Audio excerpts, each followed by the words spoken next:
Hello, everyone. I'm kind of lost behind here, so don't mind me. But we got a lot of things to show off today. So, my little one's a little messy today, so I don't have a good angle here today. So actually move that over a little. But I got a lot of different things to show off for that. Black Friday stuff and stuff I've had picked up. We got the nice, big, mysterious box here that we're going to show off here in a little bit of that. But let's get some of the normal kind of stuff up, because this is some abnormal. So first thing you might notice, the atrocity of Amiibo Festival. Now you might notice as a pre-owned sticker. Now this is actually a new copy that was sealed. Occasionally I see GameStop do this to products, usually unwanted things they want to get rid of. Not usually too often. This is maybe the fourth time I've ever seen an item like this. And what's even better is this item was actually on sale, the pre-owned version. So I actually got for like $2.90 something, which, like I said, was a sealed copy. The game is sealed inside. I broke the box seal, and as you can see, it has the two Amiibos, which I always actually had from all those figurine sale things they did with Amiibos and Skylanders and Disney Infinity. So that's not a biggie, but for under $3, not a horrible thing. It also comes with a pack of the cards too. Comes with one pack of the cards that was on the top. So this is generally viewed as a horrible game. So for $3, maybe a random stream to make fun of it with Aaron or something next time he comes over. Figured maybe something there. Some stuff I've never heard of. These are PC games here I got from Goodwill. Tezaria the Burden of the Crown. I've never heard of this. I don't know what kind of game it is at all. Took a whisk on that. And then we got Cultures. Your People, Your Discovery, Your Story. It has kind of a cartoony look at that. It looks like it's a kind of a real-time strategy from the back, because it shows like town buildings and units and that. So I'm not sure if it's like very violent though, but it has a very cartoony look to it. Of that, it has a booklet, which is pretty much one slit of paper that tells you how to install it. So, and then a complete the Royal Collection of Lords. I'm pretty sure I have multiple versions of the normal Lords too, but this had a expansion. Expansion, the original game, so I figured I couldn't remember if I had the expansion, so I was like, sure, why not? Might as well just get it. Moving on to more current gen stuff that more people are more likely to be interested. Igor and the Goal in the Robot Deluxe Edition. This was a Kickstarter game, and this actually has a soundtrack, which these double disc things have way better metal pieces. I'm sure I've said that once, and I'm sure you'll hear it again. I don't know why Sony doesn't just make that the normal metal for the single disc ones. They hold up and work much better than the shitty ones that are in the normal single case ones. I have not played this. I've been thinking of doing a try on stream. It looked like a very interesting Kickstarter game, but I didn't back it. It was around the time where I was being much more cautious about things I kickstarted, because, well, sadly I've had a lot of Kickstarters born up, and I'm sure everyone's been in that boat. Especially if you want DRM free, like there's this Ace Attorney style game with humanoid animals. The developer has been fucking gone for like a year and 3 months now, with no word on the DRM free or any word of any kind. He released on Steam, one bug fix, and then vanished from the face of the planet. So those pieces of shit, yeah, fuck you all. But anyway, it's very nice to see that it succeeded though. So I'm glad it got to get to this kind of point. Tokyo Tattoo Goals. Now, for some reason, Amazon did a huge discount on this when I pre-ordered it. So I got like $12 off the price of it. I don't know anything about it. It was just a big discount for it being a pre-order, so I figured I jumped on it. It says you put tattoos on goals in that, so it's and you have to conquer the 23 wards of Tokyo, so it seems to be some kind of war conquering game with anime waifus, it seems. So it's basically the Three Kingdoms with waifus, I guess. Fire Emblem Warriors. I have not tried this yet. I've been also thinking of doing a tries it video of this on live stream. Most people have not really gone with it, though. I keep throwing it out, though, but no one's biting. It looks really good, though. I really liked it, the Legend of Zelda Warrior-style game. The last time I really played any of the Warrior games were back on the PS2, and even then they were being milked like hell. I mean, I had a few of the 360 ones, but I didn't do too much with them. To be honest, the formula got really stale to me. So the Legend of Zelda game added a lot of nice, fresh breath of air, and I'm pretty much hoping the Fire Emblem does the exact same thing. And the Dragon Quest Heroes also did a very nice twist of its own particular caliber. So I think that helped add some rejuvenation into the type of hack and slash gameplay. Dot Hack GU, the last we coded. This is actually 4 games. I did not actually realize this until I got this, but there was a new 4th volume that's also in this. So even if you got the original 3 games in the PS2, this actually has another game in it. Now, how big that game is, I have no idea, though.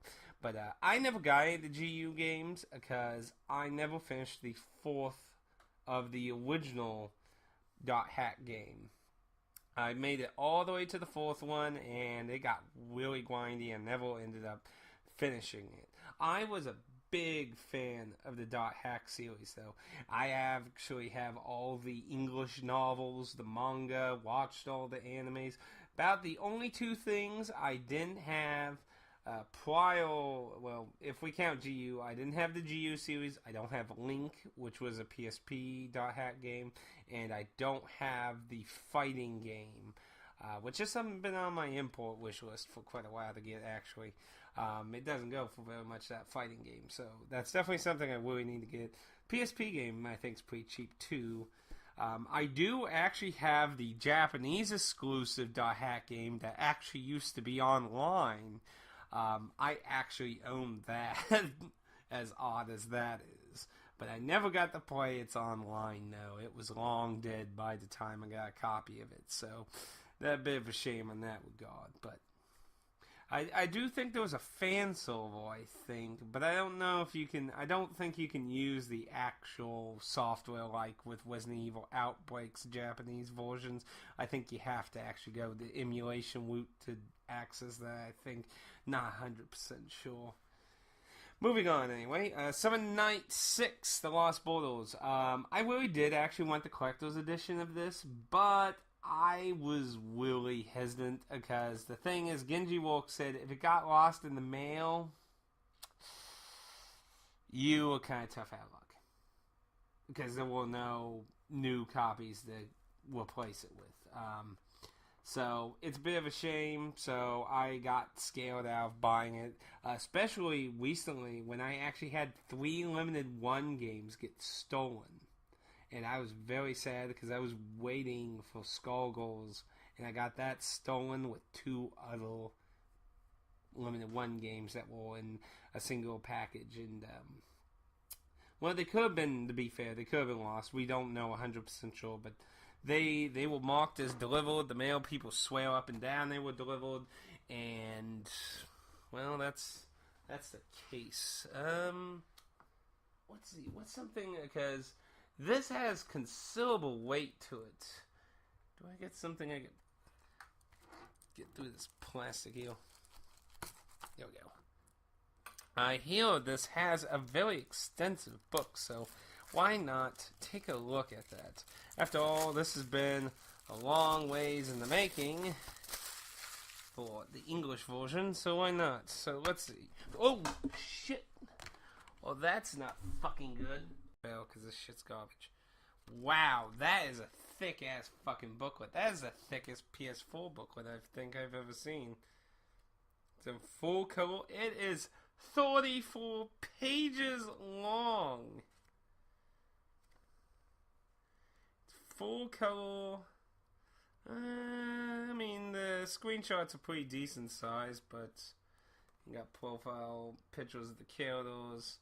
Not too much artwork, but I mean, everything is in color. This is actually a really fucking big booklet, man. That's impressive. Obviously, it had to be a big booklet to actually keep the disc in hold.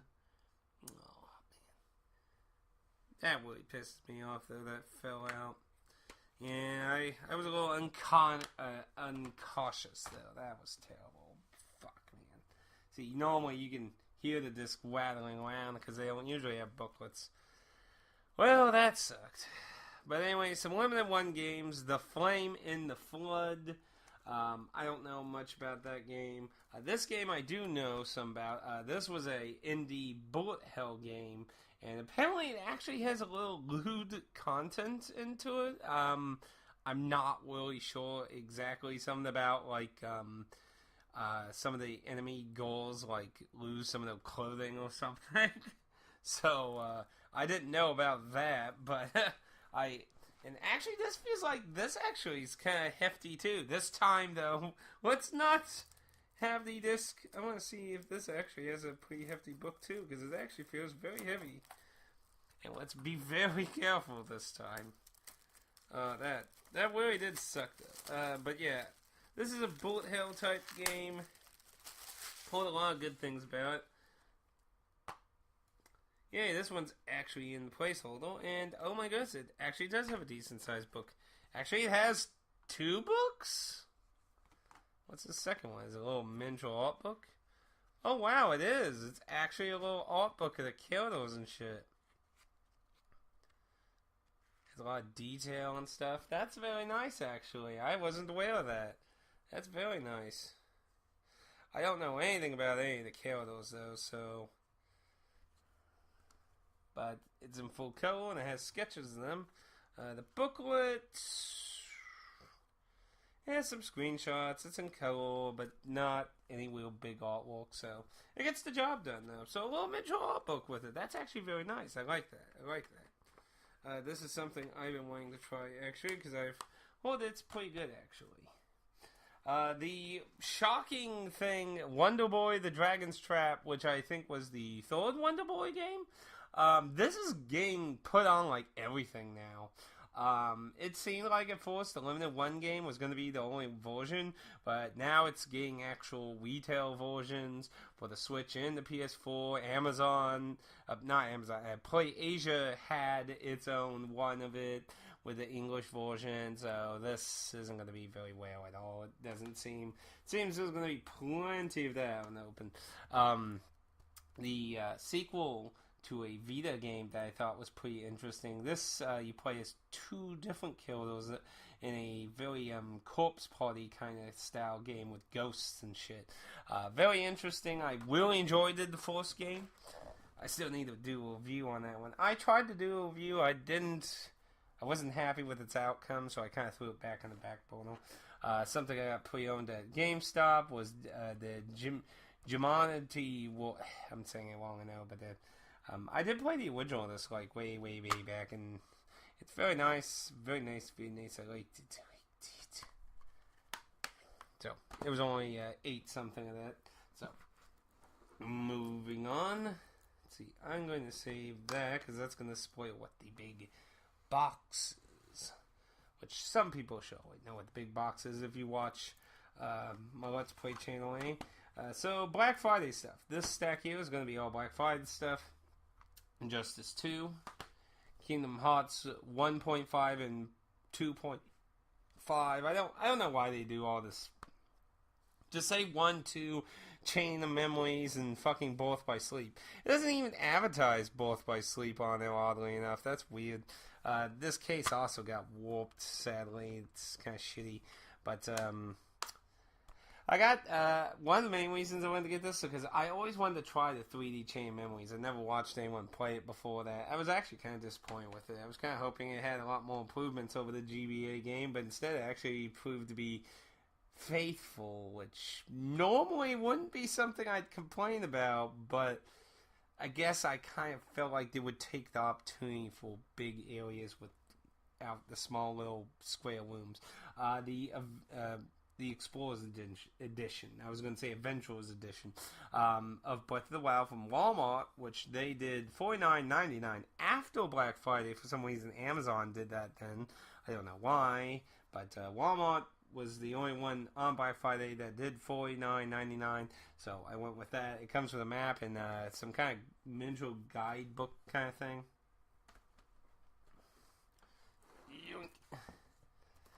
The Witcher, blow effect. Witcher 3, the complete edition. That was, I think that was only like $12 or something. Tekken 7. Haven't played Tekken in a long time. Mortal Kombat X. Dishonored 2. Still need to play the first one.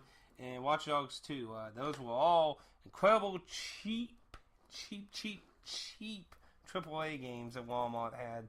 I think the only one I didn't get at Walmart was Witcher 3 I got at GameStop. Yeah, that has the Walmart sticker. So, yeah, the Witcher 3, I believe, was the only one out of those I got at GameStop. Now, you might be asking, what is the big box?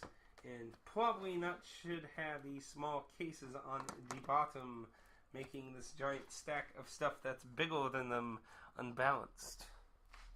Probably wouldn't be a good idea, but let's move these over here.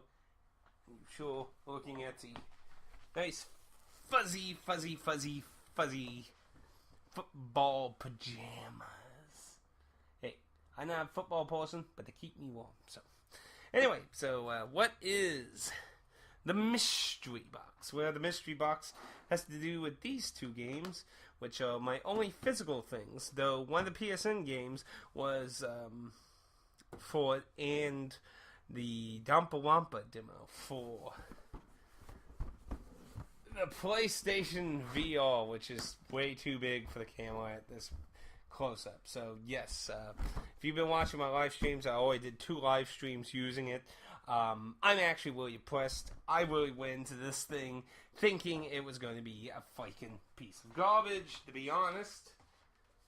But I had a bunch of GameStop credit, and people I asked about whether they think I should get an Xbox One or a PlayStation VR 1, as more people seemed interested in that, so that's what I went with.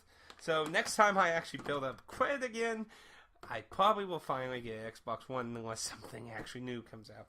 But with it, you got this demo disc. I got the headset, because I already had everything except for an extra Move Wand, which I did buy, and which is also nice too, because I bought a cheap charger thing for the Move controllers that was like $3 at Walmart a long time ago, so that's actually very convenient for the 2 wands. But I just need the headset basically in 1 wand, so I didn't need any of the big fancy bundles with the camera and shit. So with this, you only get the demo disc that had a few things we tried. I've also been trying the Until Dawn Blood Rush. That's what it was called. But I do have a number of VR games, Japanese and English, coming in the mail. I got 2 imports with English. No More Heroes VR. Why did I say No More Heroes? You know, actually, though, No More Heroes VR would be cool, though. No, what did I do to deserve this, my lord? The reason I said No More Heroes is the English title is called No Heroes Allowed. So, for some reason, I had to blame for it, though. But what did I do to deserve this, my lord, VR? And that Namco teacher thing. Figured I'd pick that up at the same time. Since that's probably going to be a limited English release.